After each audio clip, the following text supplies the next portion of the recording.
তো হাই বন্ধুরা, সবাই কেমন আছো? আশা করি তোমরা সবাই ভালো আছো। আমিও খুব ভালো আছি। আমার মিনি ব্লগে আবারও তোমাদের ওয়েলকাম জানাই।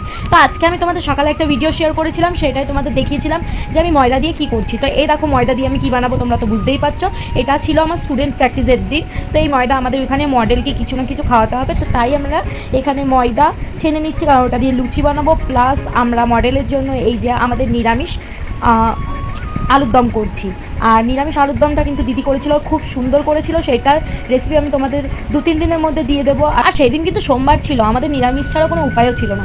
আর আলুর দমের রেসিপিটা আমি তোমাদের দিয়েই দেবো, আমি তোমাকে বলেই দিয়েছি। তো এই দেখো এখানে দিদি কিন্তু খাচ্ছে, আর আমি দিদিকে রিভিউ জিজ্ঞেস করছিলাম কি দিদি কেমন হয়েছে, কারণ এর মধ্যে আমারও একটু একটু হাত আছে।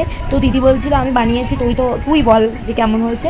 তো এখানে খুবই সুন্দর হয়েছিল গাইজ। আমি সত্যি কথা আমি খেয়ে দেখেছিলাম, খুবই সুন্দর, কারণ নিরামিষ না আছে, পেঁয়াজ না আছে, রসুন কিছুই নেই, কিন্তু তাই এত সুন্দর হয়েছিল। আরও যদি সব কিছু দিত আরও সুন্দর হতো। তো এই রেসিপিটা আমি তোমাদের সাথে নিশ্চয়ই শেয়ার করবো। আর এখানে আমি জেঠিকেও জিজ্ঞেস করে নিয়েছিলাম জেঠি কেমন হয়েছে খেতে। তো দেখো তুমি জেঠির এক্সপ্রেশন দেখে তোমরা বুঝতেই পারবে খুব সুন্দর হয়েছিল। তারপর লুচিটা কিন্তু আমার জেঠি করে নিয়েছিল, কারণটা হলো আমাদের কিছুক্ষণের দেরি হচ্ছিল, আমাদের মডেল প্র্যাকটিসের জন্য অনেক সময় হয়ে গেছিলো, স্নান করারও টাইম ছিল না, তার জন্য আমার জেঠি কিন্তু লুচিটা করে নিয়েছিল।